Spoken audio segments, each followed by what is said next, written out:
Organic chemistry में reaction mechanism क्या होता है और इसकी क्या सिग्निफिकेंस है। नमस्ते, मेरा नाम अदीब दलाल है और इस लेक्चर में हम इन्हीं प्रश्नों के उत्तर खोजने की कोशिश करेंगे।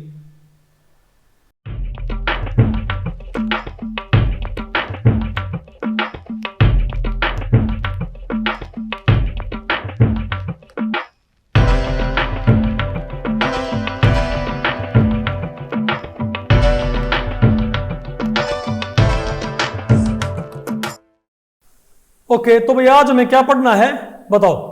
Mechanism of organic reactions. तो भाई हमारा ये principles of organic chemistry volume 1 का हमारा 4th चैप्टर है। ठीक है बात।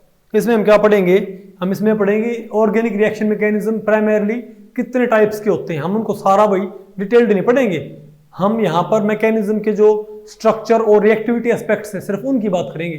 ठीक है बात, ओके।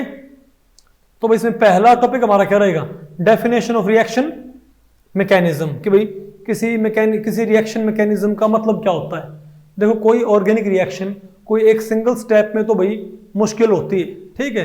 तो कोई रिएक्शन मल्टीपल स्टेप्स में होती है, तो उन इंडिविजुअल स्टेप्स को आइडेंटिफाई करना। क्योंकि आपने कोई रिएक्शन ली, उसमें हमारे पास क्या रिएक्टेंट और फिर हमारे पास क्या बन गया प्रोडक्ट।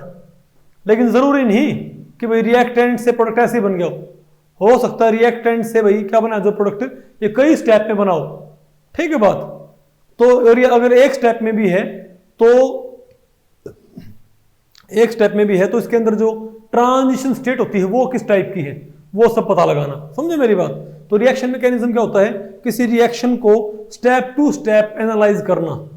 ठीक है, कि कोई रिएक्शन कितने स्टेप्स में हुई है और उन इंडिविजुअल स्टेप्स में क्या क्या कौन कौन से बॉन्ड टूटे हैं और कौन कौन से बॉन्ड बने हैं, कौन ग्रुप टूट के अलग हुआ है, कौन ग्रुप बाहर से एंटर किया है, उस सारे को सीखने क्या कहलाता है रिएक्शन मैकेनिज्म।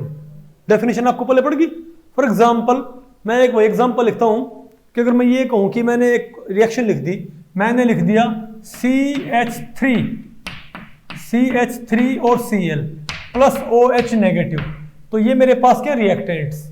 तो इनसे मेरे पास बन गया भाई फाइनल प्रोडक्ट, ये बन गया मेरे पास ये मेरे पास बन गया भाई CH3। ठीक है बात। और भाई CH3 और OH और यहां से Cl नेगेटिव निकल गया। ओके, तो भाई ये हमारे पास क्या रिएक्टेंट्स, ये मेरे पास क्या है प्रोडक्ट्स।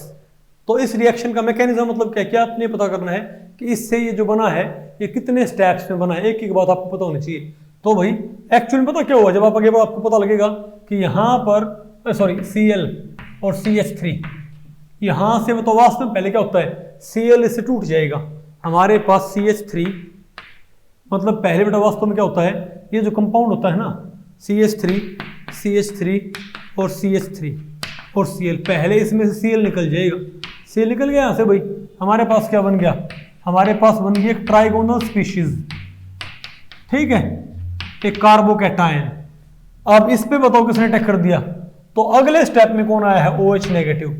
समझे बात। और तब जाके बताओ क्या बना है, तो वास्तव में हमको पता लगे 2 स्टेप रिएक्शन है हमारे पास। क्या है ये 2 स्टेप रिएक्शन है।